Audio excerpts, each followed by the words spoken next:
நேரத்தில் சமுத்திரம் பின்வாங்கும் சந்தோஷ திருநாளில் நல்லருளை தாரும் ஐயா முருகன் என்று முழங்குது என் மனசு. கடலை போல உன் கருணை பெருசு. உப்பு காத்து ஊத காத்து சுத்தும் கடலுக்கரைய பார்த்து சத்தியமா கோயில் கொண்ட சுப்பையா. எங்க குப்பத்துக்கு குலவிளக்கு நீ ஐயா.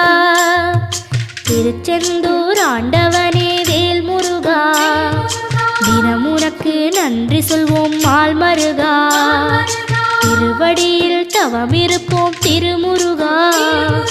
தீர்ப்பெழுது நலமெனவே வடிவ